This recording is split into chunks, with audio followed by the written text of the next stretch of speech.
Tá certo, pessoal. Conseguem visualizar aí? Boa noite novamente. Conseguem ver a apresentação? Boa noite, prof. Estou conseguindo ver direitinho. Tá tranquilo? Sim, professora, sim, tranquilo. Tá bem, pessoal. Então, vamos retomar para a gente não perder muito tempo. Então, a gente parou ontem, começamos a falar um pouquinho sobre os ciclos de vida, né? Alguns exemplos. Pessoal, vocês escutarem uns cachorros latindo aqui em casa tem uns 2, viu? Para ser mais exato, são 3. Então, não reparem, tá bom, pessoal? E a gente estava conversando um pouquinho ontem sobre as relações harmônicas, desarmônicas, né? Os tipos de parasitas. Começamos a falar um pouquinho dos ciclos biológicos, dos ciclos de vida dos parasitas. E aí, retomando, nós vamos dar continuidade com os tipos de penetração desses parasitas, né? Aqui nessa figura, a gente tem, por exemplo, o tipo de penetração que depende de um vetor, de um artrópode, ou seja, o artrópode é um vetor, uma mosca, normalmente é uma mosca, né? Que precisa, no caso de um outro ser vivo, para que leve esse parasita até o hospedeiro. Então, aqui eu trouxe como para vocês o exemplo do ciclo de vida da Escherichia bancroft, né? Ou W. bancroft, a gente vê muito esse termo, que é a famosa doença elefantíase, né? É a doença também chamada de filariose linfática. Então, assim, é um tipo de parasita que ela precisa do artrópode para transmitir, né? O agente, no caso, né? De hospedeiro vertebrado para outro. Então, a mosca vai lá e leva essa larva até, no caso, o homem. Para ser mais ainda específica, aqui nessa imagem, vocês conseguem visualizar todo o ciclo de vida, de penetração, né? De infecção e como acontece. Aqui a gente tem tanto o ciclo aqui do lado esquerdo, com essas setas em vermelho, que é o ciclo do mosquito, no caso, né? Que é um mosquito da classe Culex sp, né? E aqui do lado direito da tela, nós temos toda a visualização aqui do ciclo biológico no homem, no humano, tá, pessoal? Então, aqui, a imagem ela é bem clara para a gente. Como que acontece isso, né? Na elefantíase aqui, primeiro, essa mosca, no caso, né, esse mosquito, ele vai picar o homem, no caso, essa mosca aqui infectada, né? Na corrente sanguínea, essas larvas que são liberadas aqui, elas são liberadas num estágio infectante, porém ainda num estado juvenil.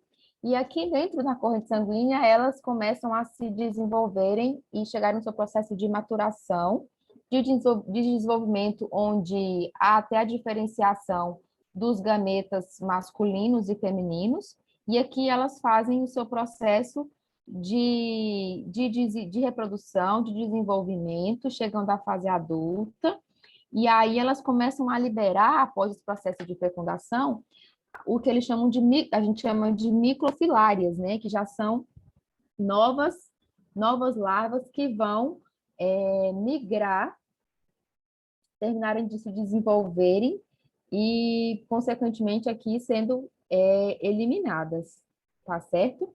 Já como que é eliminada pelas fezes, tá, pessoal? Já o ciclo dos mosquitos, o que acontece, né? O humano liberou as fezes, né? Vocês conseguem visualizar quando eu movimento com o mouse na tela, pessoal? Ou não? Sim, dá para visualizar. Dá, né? Tranquilo. Então, o que acontece com o mosquito aqui? Esse mosquito ele vai picar, né? Esse homem, essa pessoa que está contaminada. E aí, quando ele pica, o mosquito pica no humano contaminado, ali ele consegue, através da corrente sanguínea, ele consegue pela boca, ali ele pega alguns tipos de microfilárias, quando eu falo microfilárias, eu quero que vocês entendam que seria um estágio onde essas larvas estão em desenvolvimento ainda, entre L3 e L5 aqui no caso. Tá? Então, uma larva ainda, vamos dizer, mais primária, né? Mais ainda imatura, tá? E aí, esse mosquito pega ali, através da corrente sanguínea, e se contamina no sangue desse homem, dessa pessoa contaminada. Essas microfilárias, elas vão se desenvolver, tá? Se tornando larvas tipo L1, L3, e aí elas vão subir, elas vão desenvolver no intestino do mosquito, e aí elas sobem para a cabeça, para a região da boca, onde o ciclo vai começar novamente. Esse mosquito agora infectado vai picar e vai contaminar possivelmente uma nova pessoa, tá, pessoal? A gente vai estudar a fundo as principais infecções parasitárias. É só mesmo um exemplo para a gente entender quando a penetração da infecção acontece, né, por um vetor. No outro caso aqui, no próximo exemplo aqui,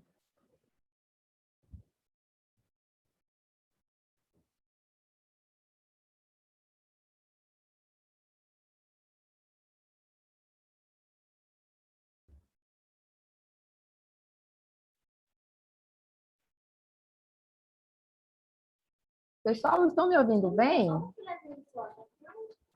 Eu tinha parado de ouvir a senhora, agora que voltei a ouvir Estão de me novo. ouvindo? Maravilha. Então, qualquer coisa vocês falem comigo aí, tá, pessoal? E só complementando aqui sobre elefantíase, né, um dos principais sintomas aqui são o aumento dos gânglios, o inchaço, principalmente nos membros inferiores, né, esse edema, muita febre, calafrios. Por quê? Porque, além de cair na corrente sanguínea, todas essas microfilárias, essas larvas, elas vão migrar para a corrente linfática, atinge principalmente o sistema linfático da pessoa, tá, pessoal?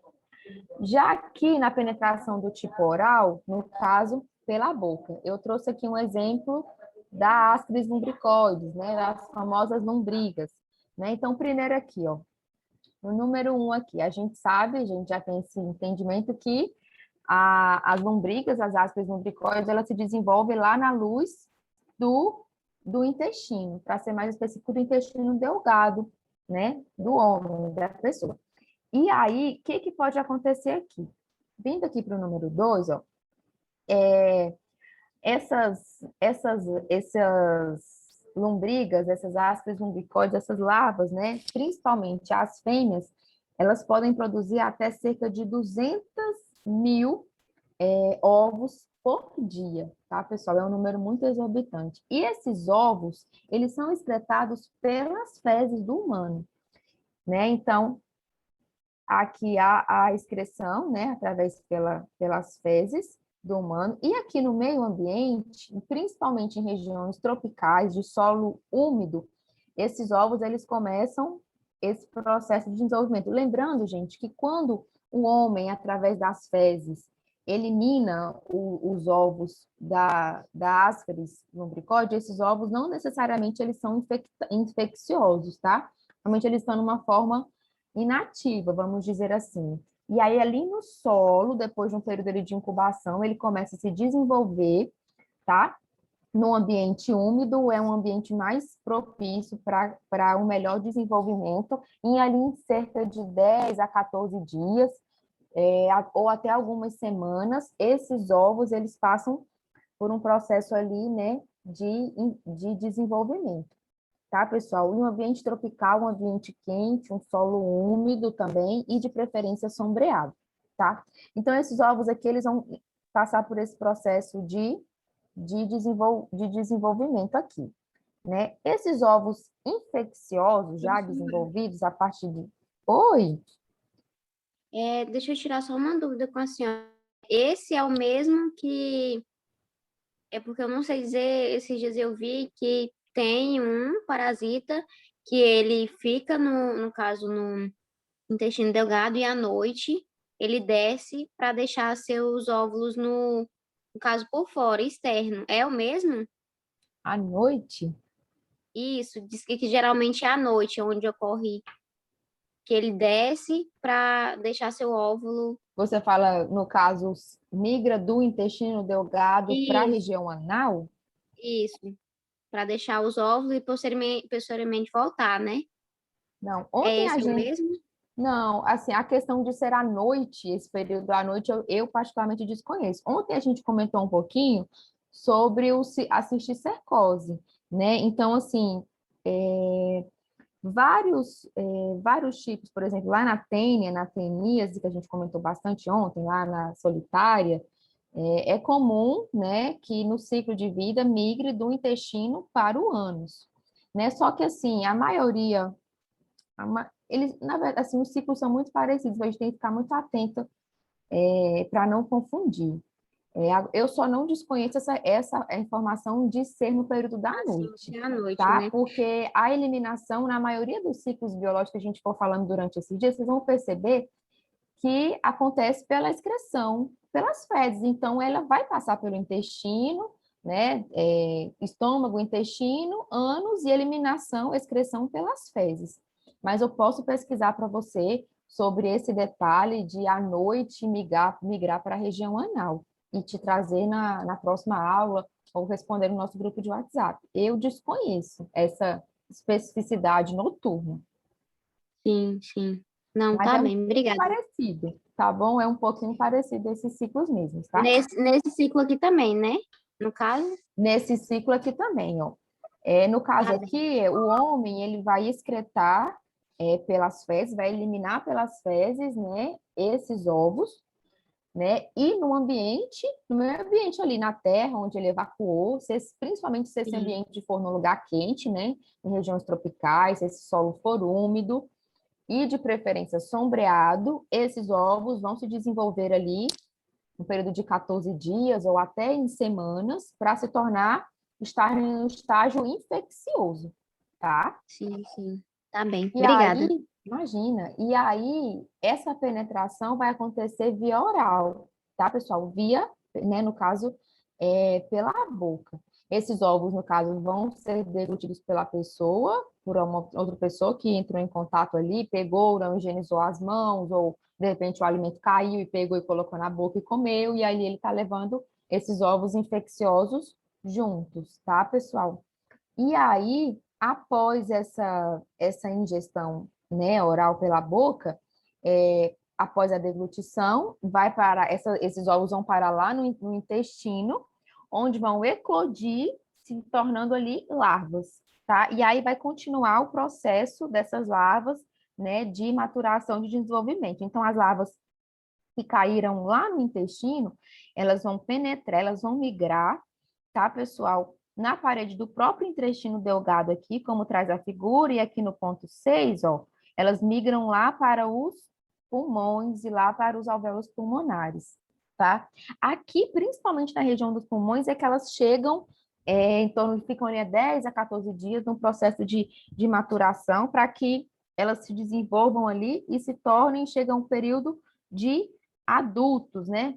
E aí daqui elas eclodem aqui, como está mostrando aqui o ponto 7, sobem, migram ainda mais ali para a parede da garganta, né, para o epiglotite, para a boca, onde a pessoa deglute novamente, e quando ela retorna aqui ao intestino, esse verme se torna adulto, né? E aí todo o processo de novo. Vai eliminar pelas fezes novos ovos, porque eles vão se diferenciar ali, né?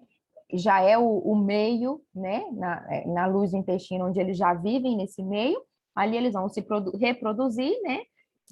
Diferenciação desses micro e macro gametas, né, entre masculinos e femininos, onde eles vão reproduzir, produzir novos ovos, vão eliminar pelas fezes, e aí todo o ciclo começa novamente. É mais um exemplo para a gente entender um pouquinho a diferenciação das penetrações, né? O outro foi pelo vetor, pelo mosquito, aqui pela boca, de forma oral, e o próximo exemplo que eu trouxe para vocês é pela penetração cutânea, é pela pele. Eu estou falando rápido, pessoal, tá tranquilo? Tá dando de entender? Falem comigo, Tá tranquilo, professora. tranquilo? Qualquer, Dá para entender. qualquer observação, vocês me parem aí, tá, pessoal? Qualquer dúvida, qualquer fala que tiver ficado confuso, tá? E na penetração aqui pela pele, né?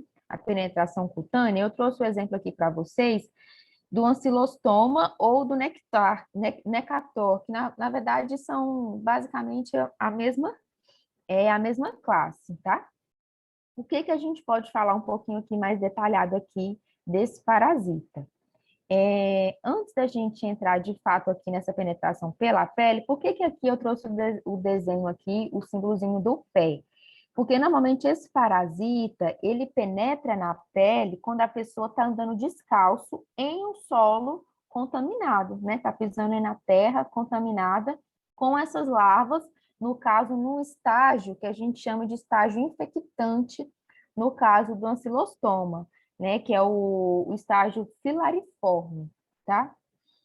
E aí, esses ovos, eles são eliminados ali pelas fezes. Olha o tanto que é parecido com a situação anterior. Só que aqui nós estávamos falando da ascaris, né? O homem liberou nas fezes, e aí esses ovos chegaram no estágio infectante, que no caso já seria em forma de larvas. Olha só como é parecido, então fiquem atentas, tá? Atentos. E aí esses ovos aqui eliminados pelas fezes, eles procuram o quê? São regiões o quê? São regiões que há pouca higiene ou má higiene, regiões onde não há saneamento básico, por exemplo, né? Onde a urina e as fezes escorrem ali pela rua, e aí a pessoa andou ali descalço. Estou trazendo, assim, uma realidade bem grotesca aqui para vocês terem entendimento. Ou na terra, no solo, onde houve eliminação ali de fezes, e esses ovos desenvolveram chegando na forma de larvas, que é o estágio contaminante, tá, pessoal? E aí, essa larva, ela vai penetrar na pele, né? Provavelmente no pé, que é a região ali mais próxima que a pessoa pegou ali. E ali, a primeira coisa que o sintoma que essa pessoa vai ter são coceiras, né? Prurido, lesões na pele, vermelhidão. Após isso, né, essa penetração ali através da pele, essas larvas vão atingir a corrente sanguínea e através da corrente sanguínea vão chegar até os pulmões dessa pessoa, desse indivíduo. Lá nos pulmões, essas larvas elas vão migrar para a traqueia, para a epiglote, olha o tanto que lembra lá a ácido lumbricoides que a gente acabou de comentar, né?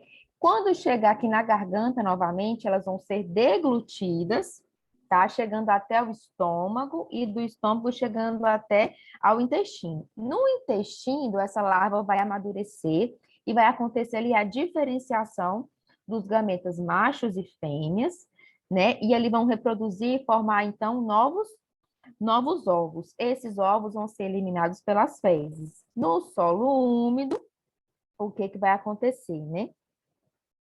Ali elas vão chegar a eclodir até o formato novamente de larva infectante e poder, então, infectar novas pessoas. Então, são ciclos muito parecidos, tá? Eu só quero que vocês entendam a diferenciação de penetração, seja através de um vetor, de um mosquito, de um artrópode, seja através da boca, da forma oral, seja através da pele.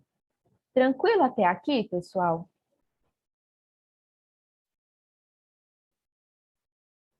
Tem alguém aí? Estão dormindo?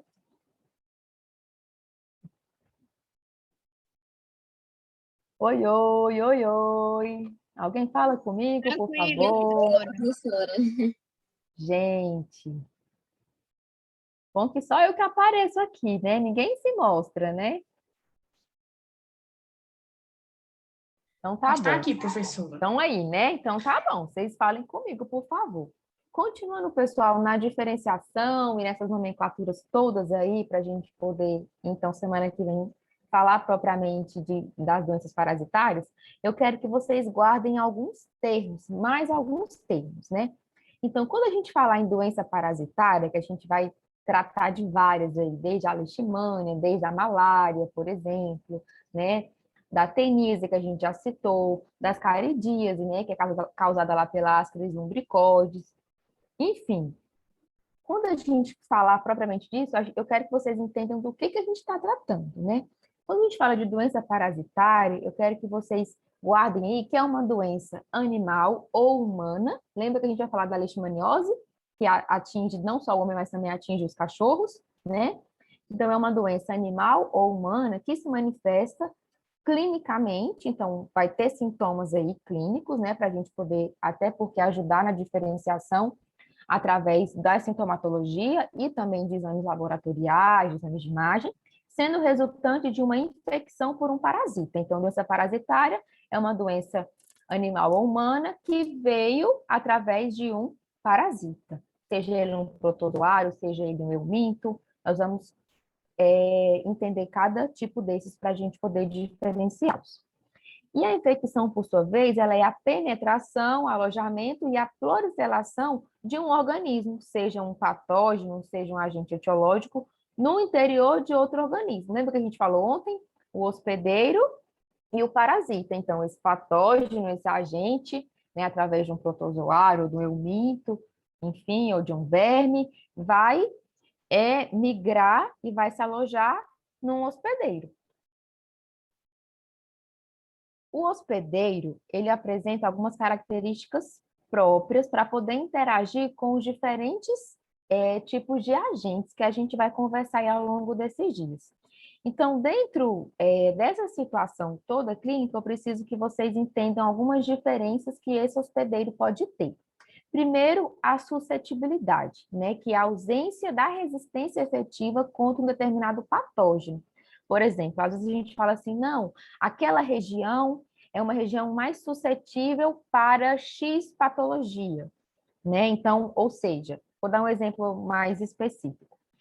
A região lá da Amazônia é uma região mais suscetível de malária. Mas aí esse hospedeiro, que no caso vai ser transmitido através de um vetor, de um mosquito, né? Ele vai ser suscetível à transmissão, no caso do plasmódio, né? Que é o parasita que dá infecção, né? Que transmite a doença, né? Então, a gente precisa entender esses termos. Suscetibilidade, seja do vetor, né, que no caso aqui é um artrópode, um mosquito, ou do próprio homem também, tá, pessoal? Resistência. O sistema imune do hospedeiro consegue impedir a invasão e a multiplicação do agente infeccioso.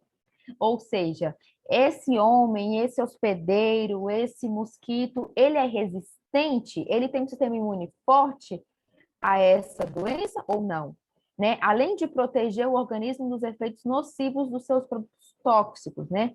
Então, o hospedeiro, ele também pode não apresentar as condições metabólicas favoráveis para o desenvolvimento. É por isso que dentro de cada doença parasitária, a gente vai ter diferentes tipos de hospedeiros, porque tem hospedeiros que são mais favoráveis ali para aquele parasita poder desenvolver, multiplicar ali ou não, tá certo?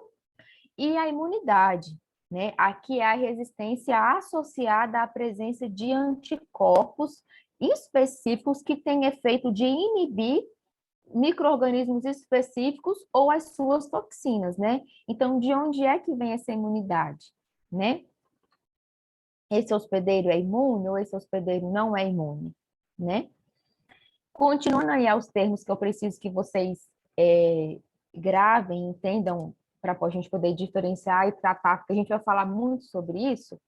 Infectividade, né? É a capacidade de alojar-se e multiplicar-se no hospedeiro e de transmitir-se deste para um novo hospedeiro. Então, aqui a gente já está falando do agente, do parasita propriamente dito, do agente etiológico, né? Que vai levar ali esse vírus, esse protozoário, esse verme, enfim. Então, a infectividade, né, a infecção propriamente dita aqui, né, o tanto que essa infecção vai acontecer ou não, tá? A infectividade é a capacidade de alojar e de multiplicar-se nesse hospedeiro. Já quando a gente fala em patogenicidade, a gente lembra lá do patógeno, né, a capacidade de causar essa doença num hospedeiro suscetível. Então, esse patógeno chegou ali, qual que é a capacidade dessa doença se desenvolver, né? A virulência é o grau, ou seja, a quantidade de patogenicidade. Então, é a quantidade da capacidade de causar essa doença, né? Que o agente infeccioso tem e vai se expressar através do quê? Da gravidade da doença, tá? Os oportunistas que causam as doenças apenas em hospedeiros com certo grau de comprometimento. Então, só vai ali para oportunizar, para usar aquele hospedeiro ali. Outro termo é a imunogenicidade, capacidade desse agente biológico de estimular a resposta imune no hospedeiro, de estimular as células de defesa de produzirem imunidade, né, de produzirem ali anticorpos para combater esse agente biológico. Outro termo é a resistência do agente patogênico às condições do meio, né, ao meio que ele está, no caso, é a capacidade desse agente de sobreviver no meio ambiente, muitas vezes em situações adversas. Lembra que eu dei o exemplo agora, por exemplo, do ciclo de vida lá da ancilostoma? Lembra que eu falei para vocês, esses ovos, se eles estiverem num meio úmido, quente, eles vão conseguir desenvolver e chegar à forma infectante, à forma de estágio infectante melhor, vão se desenvolver melhor? Então seria a resistência que esse agente tem dessas condições ao meio. Por exemplo, esse é o meio mais favorável onde ele se desenvolve melhor, mas se ele estiver no meio oposto a isso, como que ele vai reagir para que se desenvolva até de ovo até a forma de larva e chegar ao estágio infectante para que possa penetrar no hospedeiro, no caso que a gente citou, o homem. Então, essas diferenciações aí das terminologias que eu preciso também que vocês compreendam. Alguns conceitos adicionais, eu trouxe a zoonose, que é a infecção parasitária que circula nos animais, ou animal. Então, falou de zoonose, a gente está falando de infecção num animal. E o risco de infecção, né? Que é a probabilidade de ocorrer determinadas infecções no ambiente ou no meio onde se circula aí um agente infeccioso. E aqui eu trouxe um exemplo do aspecto iceberg, do espectro clínico das doenças infecciosas e parasitárias. Então, nós temos ali os casos conhecidos, que no caso são minoria. Aí aqui no horizonte clínico a gente só consegue ver essa menor quantidade. Mas o grande montante aí está imergido, submerso no oceano, que são os casos que são assintomáticos, que são muito comuns, tá, pessoal? Casos que são sintomáticos, mas que a pessoa não procura o serviço de saúde. Os casos que procuram o serviço de saúde, mas não são diagnosticados corretamente. Os casos diagnosticados, mas que não foram registrados ou informados. Infelizmente, isso também é muito, muito sério. Eu quero, antes de eu conversar um pouquinho com vocês sobre as epidemias, eu só quero comentar mais algumas terminologias com vocês. Como já vai dar o nosso horário, eu vou parar aqui, antes da gente entrar em endemia, epidemia e surto, a gente faz o nosso intervalo e volta às 8h20. Por favor, pessoal, não se atrasem. Às 8h20 a gente retoma a aula. Tudo bem? Beleza, professora. Tá bom. Intervalinho para vocês aí, até já.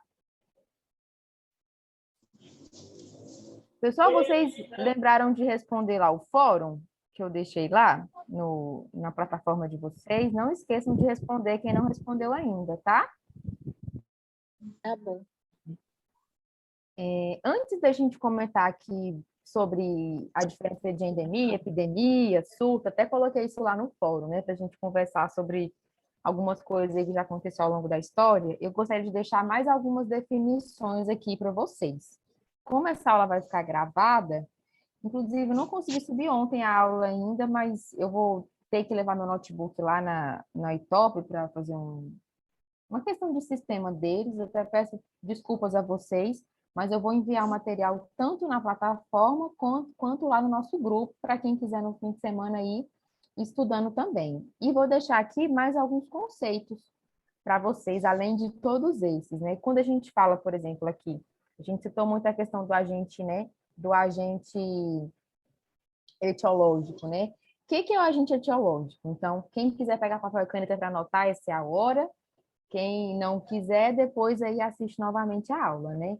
É o agente causador, pessoal, ou responsável pela origem dessa doença, dessa patologia aí, né? Pode ser um vírus, pode ser uma bactéria, pode ser um fungo. Então, toda vez que a gente falar em agente etiológico, é quem causou a doença.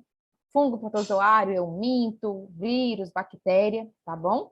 Quando a gente fala em agente infeccioso, a gente está falando desse parasito, ou seja, ou desses microparasitos, né? Seja essa bactéria, esse fungo, esse protozoário, é capaz de produzir uma infecção ou uma doença infecciosa, tá? Quando a gente fala lá em cepa, por exemplo, agora aí na influenza, né? No H1N1, na Covid-19, nas novas Peraí, cepas, nas novas mutações. professora. Sim, É agente infeccioso, eu não peguei. tá. Quando a gente fala em agente etiológico, significa que é um agente causador ou responsável pela origem de alguma doença.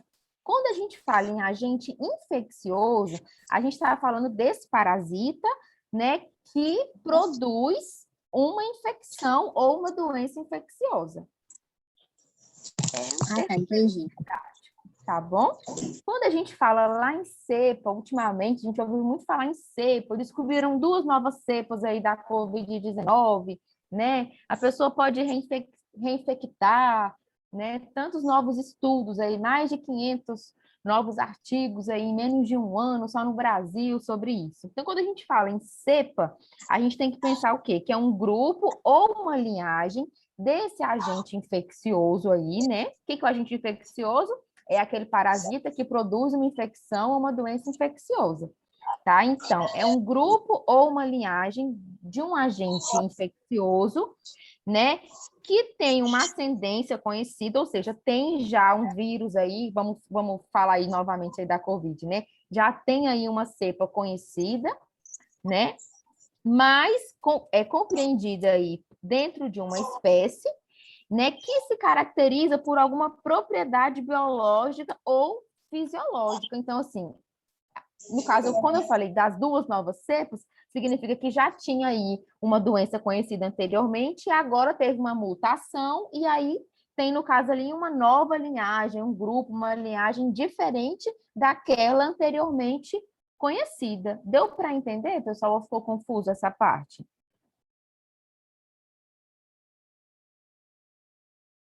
Estou sozinha aqui, gente, que tristeza. Sexta-noite. Oi! Tem alguém Professora, eu aí do consigo entender. lado? Então, tá bom. Vou seguindo.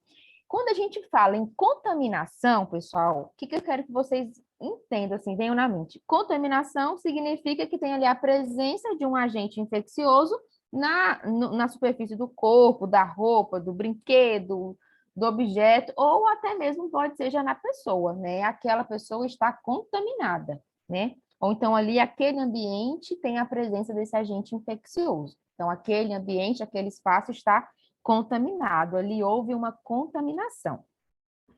Quando a gente fala em epidemiologia, e a gente vai comentar um pouquinho mais à frente sobre isso, a epidemiologia ela é o estudo da distribuição ou dos fatores que determinam a frequência de uma doença. Né? Então, a epidemiologia, ela trata o quê? Ela trata de dois aspectos que são fundamentais, tanto a distribuição, né, seja por idade, seja por sexo, por tipo de, pela geografia, pela raça, ou também da doença, né, como também pelos fatores que determinam a frequência dessa doença, seja o tipo de patógeno, seja o meio de transmissão, seja a região, né? Quais são os fatores que são ali determinantes para que aquela doença aconteça? Tá? Então, são dois tipos aí, são dois aspectos, a distribuição e os fatores que são determinantes para a distribuição dessa doença, no caso.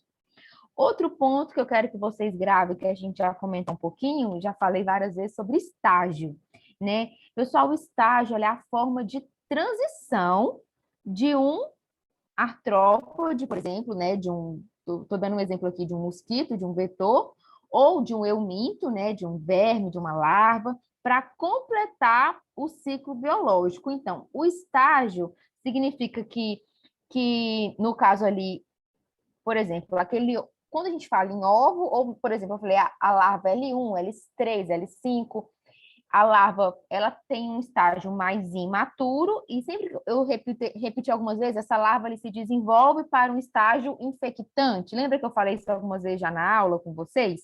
Então, o estágio vai diferenciar a fase, a forma de transição também.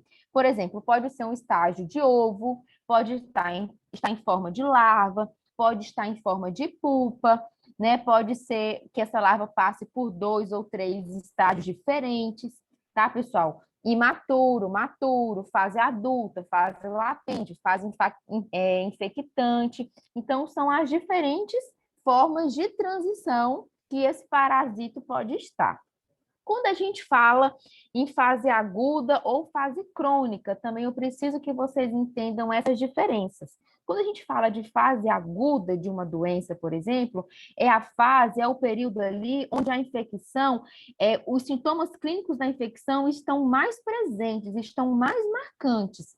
Por exemplo, nos primeiros 2, 3 dias, a febre é alta, ou então, por exemplo, na malária, tem um pico, tem um horário específico durante o dia que essa febre ela vem com bastante calafrio, ela chega a 39, a 40 graus. Então, assim, é uma fase ali aguda da doença e a fase onde os sintomas são mais marcantes.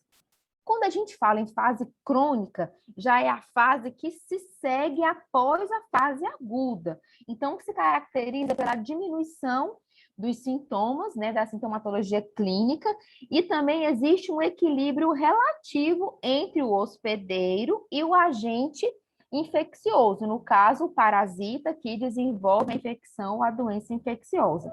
Lembrando também, pessoal, que o número de parasitos ele se mantém com uma certa constância. Então, é importante a gente dizer que esse equilíbrio ele pode ser rompido, né, em favor de ambos os lados. Então, a fase crônica já é uma fase onde esse parasita já está um certo período aí dentro, né, em latência já do hospedeiro.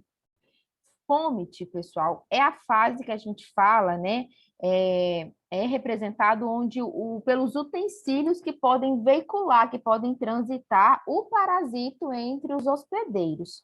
Como assim? A roupa é um tipo de fômite, a seringa é um tipo de fômite, o solo ali infectado, infeccioso, é um tipo de fômite, né? Então, os lugares ou utensílios onde esse parasito ele pode se movimentar, veicular, tá, pessoal? Fonte de infecção. Quando a gente fala de fonte de infecção, a gente vai pensar numa pessoa, né, no homem, numa coisa, num objeto, ou numa substância da qual esse agente infeccioso ele passa diretamente para um hospedeiro. Então, essa fonte de infecção ela pode estar situada em qualquer ponto da cadeia do ciclo de transmissão aí desse parasita. Por exemplo, uma água contaminada, por exemplo, um mosquito infectante, um mosquito vetor, lá vou falar da malária de novo, o plasmodium, né? No caso, o mosquito que transmite, uma carne, por exemplo, contaminada, uma carne que tem cisticerco, né? A gente falou ontem da teníase, né? Do Taenia solium, por exemplo, né?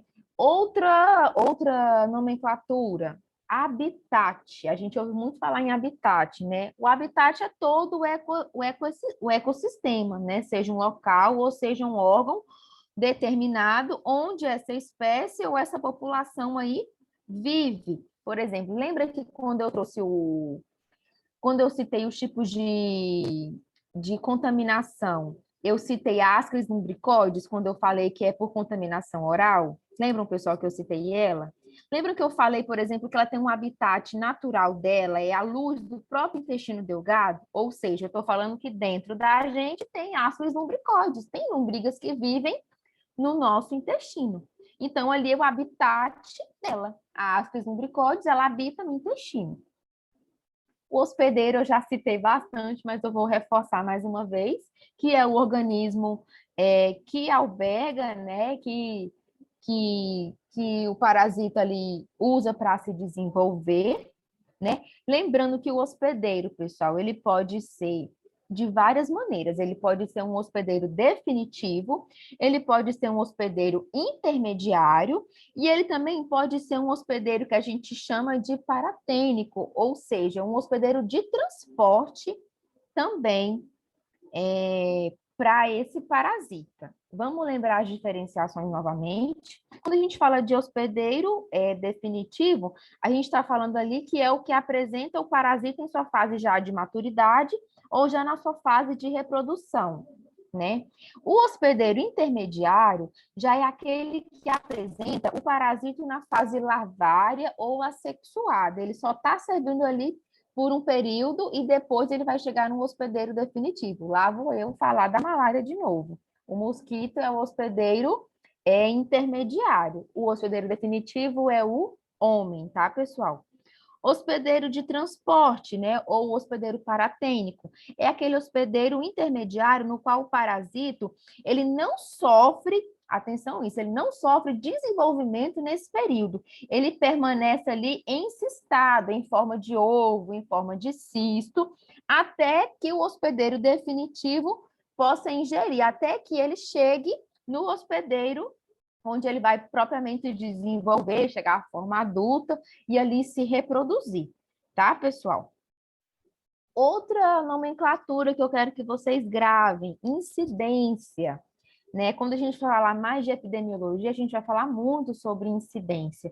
O que é incidência? É a frequência com que essa doença ocorre num certo período de tempo definido e com relação, por exemplo, à população, quantos casos novos está tendo, né? Por exemplo, incidência de piolho no grupo de escola, né? Incidência, épocas do ano, né? As épocas sazonais, onde aquela doença parasitária específica ali acontece. Qual que é a frequência disso, tá?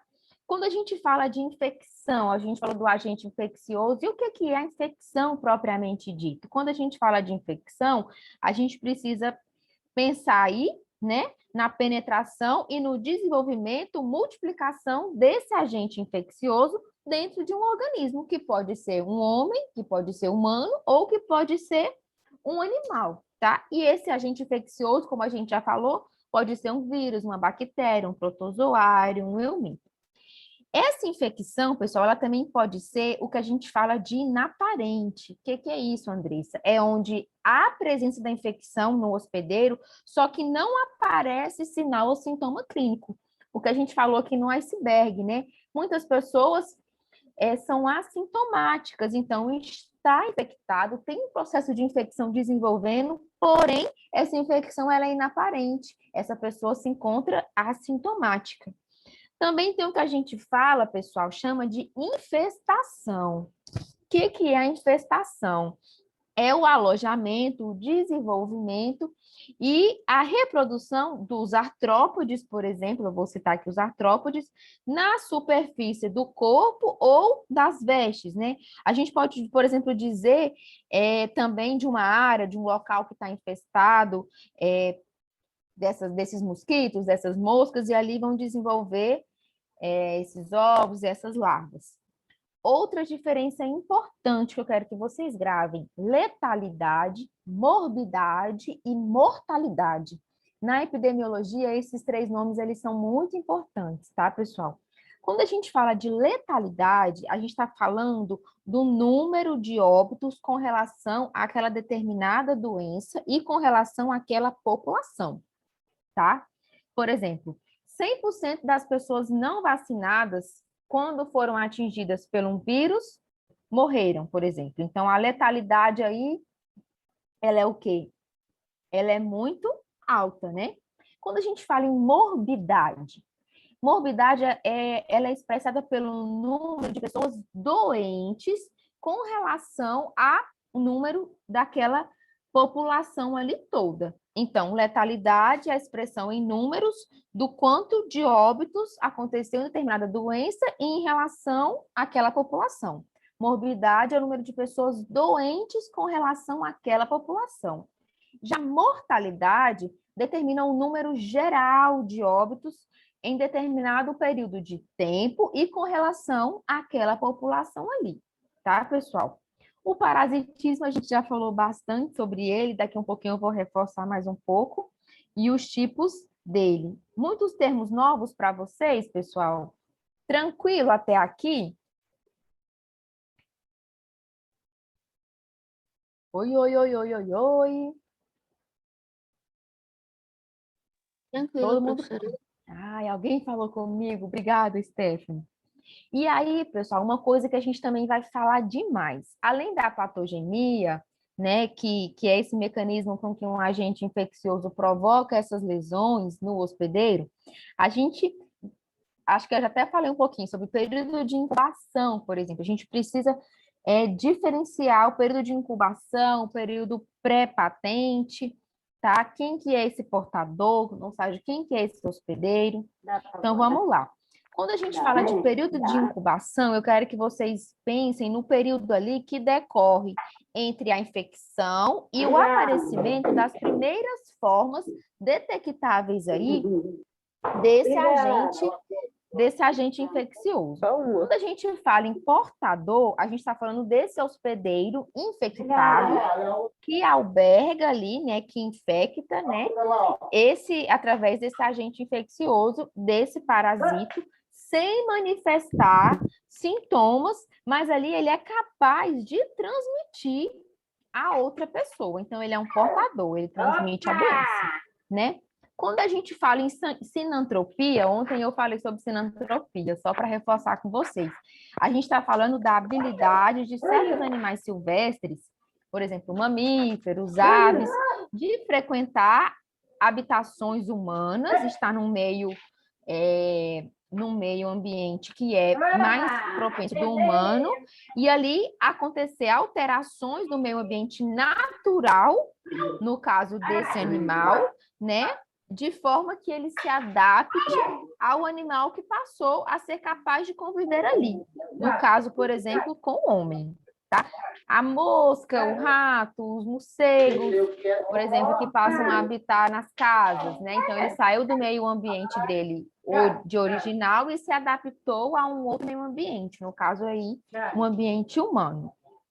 E quando a gente fala de vetor, que eu falei tanto aqui por exemplo, do mosquito, do artrópode, que é um tipo de vetor, a gente está falando aí desse artrópode, desse mosquito, desse molusco, ou algum outro tipo de veículo, pessoal, que transmite o parasito,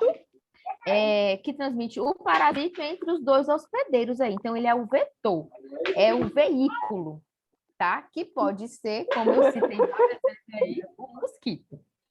Esse vetor também, pessoal, ele pode ser tanto biológico, como ele pode ser mecânico. Oi, Cássia. Esse áudio que tá aberto, professora, está incomodando um pouco. Oi. Cássia, você pode fechar o seu microfone aí? Obrigada. Pessoal, então, assim, esse vetor que faz o veículo, que faz o transporte, ele pode ser tanto biológico, como ele pode ser mecânico, tá? Quando a gente fala num vetor biológico, a gente está falando quando esse parasito ele se multiplica ou se desenvolve no próprio vetor, tá? Ou quando a gente fala nesse vetor mecânico, é quando o parasito, lembra lá o parasito que pode ser o protozoário, o eumito, o vírus, a bactéria. Então, quando esse parasito, ele não se multiplica e não se desenvolve no vetor. Ele simplesmente serve de transporte, ele simplesmente serve para levar, né, esse parasito de um local para outro, tá? E quando a gente fala de virulência também, que é a severidade e a rapidez que um agente infeccioso, ele pode provocar as lesões, né, as manifestações clínicas no hospedeiro. Muito nome diferente, pessoal, ou tá tranquilo? Tranquilo, né? Digam que tá tranquilo. Poxa, a hora passa muito Dava pra rápido. entender. Então tá bom. Eu sei que é muito termo, mas a gente vai chegar contentes aí no final dessa disciplina que a gente vai falar de muita doença comum e a gente vai então poder estar mais preparado para lidar com elas. E aí, quando a gente fala de endemia, epidemia, surto e pandemia, estamos aí no meio de uma pandemia, né, pessoal? Mais algumas nomenclaturas aí para vocês. Quando a gente traz aí, pessoal, a endemia, a gente está falando da frequência de um determinado agravo à saúde em uma população que apresenta padrões regulares de variação ao longo de um período. Então, é o nível endêmico. Essa é a frequência, né, daquela doença acontecer, vamos dizer assim. Quando a gente fala de epidemia, são momentos em que as variações dessa frequência dessa doença na população, elas ficam de forma irregular, né? A gente fala muito de epidemia quando há um excesso de casos de uma doença, por exemplo, né? Numa determinada área, população. Surto. A gente fala de surdo quando esse processo epidêmico, ou seja, quando o processo dessa variância irregular, e normalmente esse excesso de casos dessa doença acontece, né, no qual todos os casos estão relacionados entre si no tempo e no espaço, atingindo aí um grupo específico de pessoas. O que é um surto? Deixa eu ser mais clara. Há uns 5 anos atrás, teve um surto. Gente, deu um branco agora aqui na doença. A doença provocada pelo ovo. Deu um branco. Bom, vou contar a história enquanto isso. Na região de Londrina, pessoal, teve um grande Professora, evento de uma igreja. Sim, salmonela, lembrei agora. deixa eu Oi, perguntar, querida, fala. a febre amarela, ela foi o quê? Foi uma pandemia? Que teve uma época... Um- Sim, nós vamos chegar lá. Sim, querida, vamos falar de toda a história da febre amarela, né? Quando a gente fala de febre amarela, por exemplo, teve um período que a cada 10 anos nós tínhamos que vacinar de febre amarela, não era assim? Quem lembra de 1 a 2 anos atrás, salvo engano, alguns casos de macacos na região do Rio de Janeiro que estavam contaminados com a febre amarela? Alguém lembra disso? Ah, eu lembro. Eu lembro, Pois é, sim. então ali houve um caso de surto, né? Num grupo Ah, específico, ali no caso de animais, que começaram a ter excessos de casos de uma doença que já era, no caso do Brasil, considerada erradicada, ou seja, que já tinha conseguido exterminar, vamos dizer assim. Passou da fase de controle, já estava no extermínio. Mas aí, com os novos e últimos estudos, quem se vacinou de febre amarela nos últimos 10 anos não precisa vacinar mais, né? Está considerado como já com imunidade, anticorpos suficientes para a doença, tá? Mas voltando aí à minha história aí do surto. Há uns 5 anos atrás, uma igreja fez um grande evento lá em Londrina, e aí nesse evento, nas comidas lá desse festejo, desse evento da igreja, fizeram uma maionese. E quem faz maionese caseira aí vai poder me ajudar no preparo, que ela é feita com ovos crus batidos, né? Esse ovo ele não é passado por nenhum processo de cozimento. E aí o ovo, ele tem uma bactéria muito importante ao redor, quando a galinha elimina o ovo, ela bota, quando ela põe o ovo, que é a salmonela. E aí, de repente, tiveram mais de 70 pessoas com a mesma sintomatologia de diarreia e vômito ocasionados pela salmonela. Então, isso foi também um surto ali provocado, um excesso de casos devido especificamente à salmonela desse evento aí na cidade. Ficou claro, pessoal, ou ficou confuso?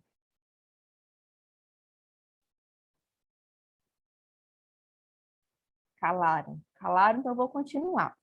Outra definição de endemia que a gente pode trazer aqui também, que a endemia ela é a frequência usual, é a prevalência usual de uma determinada doença com relação àquela área ali, àquela região.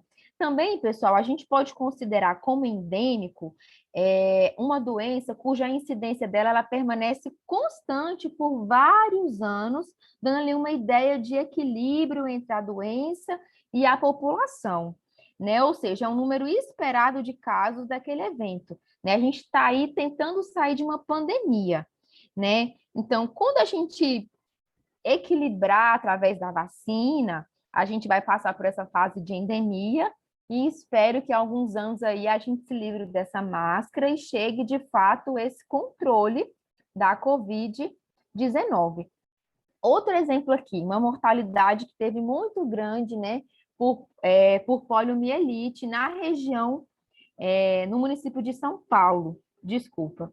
No município de São Paulo, entre os anos 1924, ele mostra aqui no gráfico um período endêmico, né? Depois, um período epidêmico, onde houve um aumento, um excesso desses casos, né? E até depois chegarmos à eliminação da poliomielite, que é uma doença muito grave que causa paralisia infantil, tá, pessoal?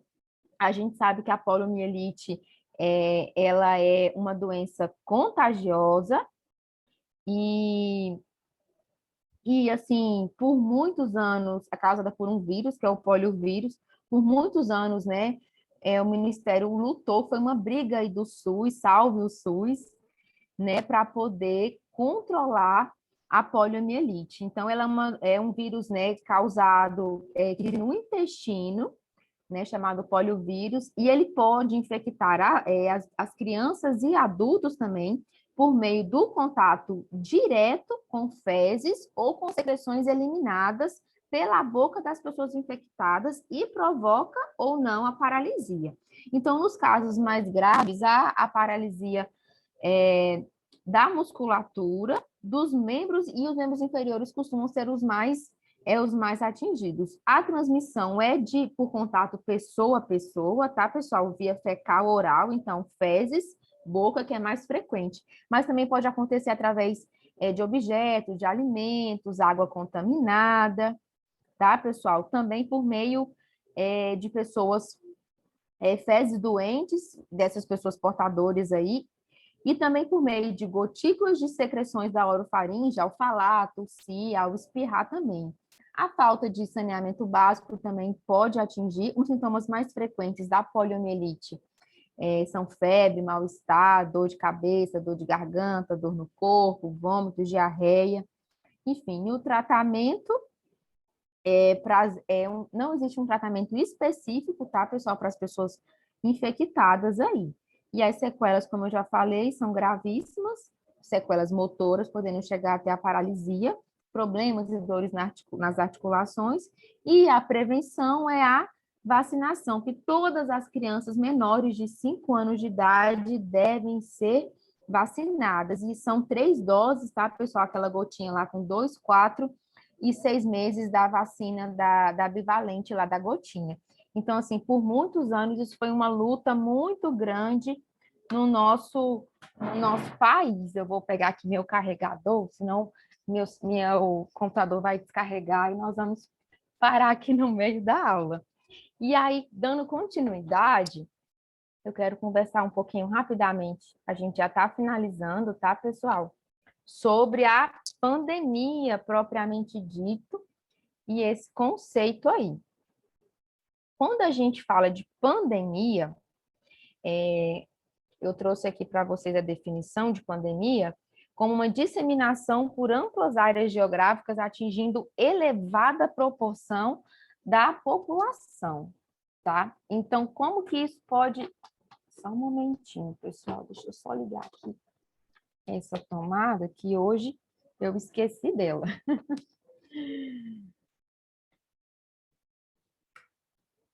Então, pessoal, como eu estava falando com vocês, é a disseminação por amplas áreas geográficas atingindo uma elevada proporção da população.